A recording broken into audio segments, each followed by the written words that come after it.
혹시 위플래시 보셨을까요? 재미있으셨나요?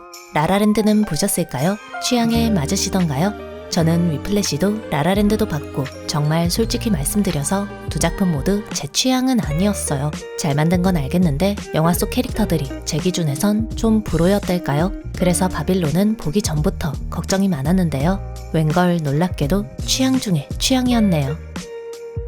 저는 영화를 보기 전 예고편도 보지 않는 편이에요. 어떤 정보에 대해서도 모르는 빈 도화지 같은 상태로 영화를 감상하는 걸 좋아하거든요. 하지만 나의 은하 채널을 시작하며 태도를 좀 바꿨어요. 아무래도 조금이라도 알고 봐야 본 직후에 원고를 쓰고 가능한 빠르게 영상을 만들 수 있어서요. 그래서 이번 바빌론도 저 나름대로는 어쩔 수 없이랄까요? 직업정신이라고 하면 거창하지만 여튼 평소와는 다르게 정보를 알아본 뒤 영화를 봤어요. 그리고 영화를 보며 나의 은하를 하길 잘했다. 그러니까 정보를 알고 보길 잘했다는 생각을 했네요. 만약 모르고 봤다면 이만큼 즉각적으로 재미를 느끼지는 못했을 것 같거든요. 그만큼 제 생각에 바빌론은 배경 지식을 알면 알수록 재미있게 감상할 수 있는 영화인 것 같아요. 바빌론은 우리나라에서는 이번 주에 개봉했지만 미국에서는 작년 12월 23일에 개봉했다고 해요. 라라랜드 감독의 브래드 피트, 마고 로비 출연으로 영화 개봉 전 많은 이들의 관심을 끌었다고 하는데요. 하필 아바타와 비슷한 시기에 개봉해 흥행에 차질이 생겼고 영화 제작이라는 대중에게는 다소 생소한 소재를 메인으로 다루는 데다 청소년 관람 불가 등급을 받는 바람에 원하는 만큼의 성적을 거두지는 못했다고 하네요. 저는 소식을 들으며 도대체 어떻게 만들었길래 대단히 궁금했고 영화를 보며 아, 이래서 그런 결과가 나왔구나 라고 짐작했어요. 제 생각에 바빌론은 배경 지식이 필요한, 특히 영화사에 대한 배경 지식이 조금은 있어야 재미있게 볼 수 있는 영화인 듯해요. 많은 분들이 이미 아시다시피 영화는 무성영화 시대를 거쳐 유성영화 시대를 맞았잖아요. 즉 소리가 나오지 않고 자막과 오케스트라가 소리를 채우던 형태에서 배우의 목소리와 배경음악이 한데 섞여 나오는 형태로 발전한 거죠. 시대가 변할 때마다 우리는 시대를 따를 것이냐 거부할 것이냐 선택의 갈림길에 놓이죠. 당시 영화인들도 마찬가지였다고 해요. 예를 들어볼게요. 영국의 코미디언 찰리 채플린 아시죠? 아이언맨으로 유명한 로버트 다우니 주니어가 마약으로 활동을 멈추기 전 연기력을 극찬받은 작품이 하나 있는데요. 바로 찰리 채플린의 일대기를 담은 영화 채플린이에요. 영화를 보시면 아시겠지만 찰리 채플린 또한 무성영화에서 유성영화로 넘어가던 시대에 대단한 혼란을 겪었어요. 영화 속 찰리 채플린은 멋있게 그리고 근사하게 변화에 굴복하지 않고 자신의 길을 걷는 것으로 그려지는데요. 해석하기에 따라 변화를 받아들이지 못한 인물로 볼 수도 있겠죠. 저는 찰리 채플린은 다행히 자신의 시대가 저물어갈 무렵 변화가 벌어져 충격을 덜 받을 수 있었다고 생각하는 쪽인데요. 아직 창창한 배우들은 변화의 중심에서 큰 혼란을 겪었을 테죠. 영화 바빌론은 그러한 인물들을 이야기의 중심에 세웁니다. 그리고 묻는 듯해요. 개인은 과연 시대를, 환경을 이길 수 있을까? 라고요.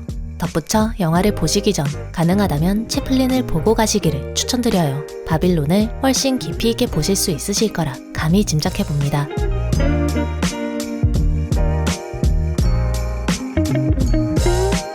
앞서 말씀드린 영화를 보기 전 찾아본 정보는 다름 아닌 요거. 실존 인물을 기반으로 캐릭터를 창조했다는 부분이었어요.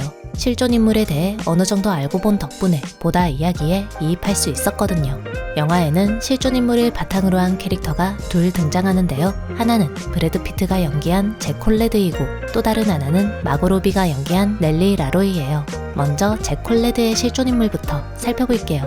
잭 콜레드는 영화 속 최고의 배우로 군림하는데요. 참고한 인물은 무성영화 시대 당시 A급 배우였던 존 길버트와 루돌프 발렌티노라고 해요.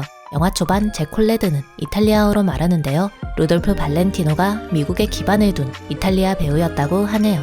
루돌프 발렌티노는 섹스 심볼로서 성공한 배우라고 하는데요. 그럼에도 불구하고 개인적인 연애 생활은 불행했다고 해요. 가식 칼럼니스트 루엘라 파슨즈에게 내가 사랑하는 여인들은 나를 사랑하지 않아요. 다른 사람들은 중요하지 않죠. 라고 말한 적도 있다고 하고요. 그런데 잠깐, 영화를 보신 분들은 아시겠지만 루엘라 파슨즈도 영화 속 칼럼니스트와 뭔가 비슷하지 않나요?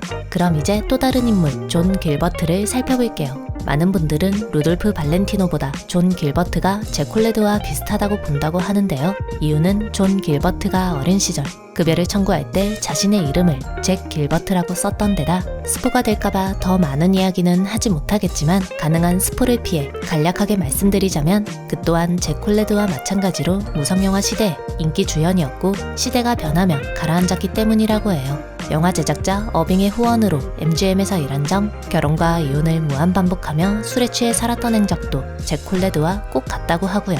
하지만 그런 파란만장한 삶을 산 잭 콜레드보다도 영화를 씹어먹는 캐릭터가 있으니 바로 넬리 라로이가 아닐까 싶어요. 넬리를 연기한 마고 로비는 클라라 보우를 통해 영감을 얻었다고 하는데요. 클라라는 1920년대 무성영화 시대에 스타덤에 오른 인물로 이걸로 불리며 최고의 섹스 심볼로 불린 인물이라고 해요. 클라라가 넬리와 다른 점이 있다면 결혼한 뒤 은퇴하고 목장주가 되어 소소한 삶을 살다 생을 달리했다는 점이 아닐까 싶네요. 다만 마고 로비가 클라라의 삶에서 영감을 받은 부분은 그의 무성영화 시대의 스타로서의 삶이 아닌 아이의 삶에 전혀 도움이 되지 않은 부모님, 그리고 그로 인해 얻은 정신적 혼란이었다고 합니다. 정신병을 앓던 어머니와 자신을 강간한 아버지 아래 클라라는 삶을 겨우겨우 버텼고 항상 슬픔을 마음속에 간직한 채 살았다고 해요. 영화 속 넬리는 촬영 중 쉽게 눈물을 흘리며 감독의 마음을 얻는데요. 클라라 또한 그토록 쉽게 눈물을 흘리며 연기력을 인정받았다고 하네요. 클라라가 그렇게나 쉽게 울 수 있었던 이유는 영화에서 표현된 대로 가정환경 때문이었다고 하고요.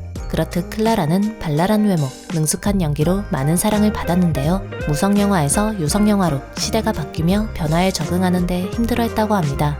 배우의 목소리나 발성, 작품의 흥행 등에는 문제가 없었지만 평소 정신이 불안정했던 탓에 갑자기 변한 환경에 극심한 스트레스를 받은 것이 문제였다고 하네요.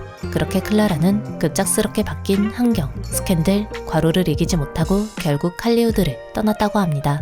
저는 데이미언 셔젤 감독의 작품을 볼 때마다 항상 궁금했어요. 아니 캐릭터들이 왜 저러지? 라는 의문이요.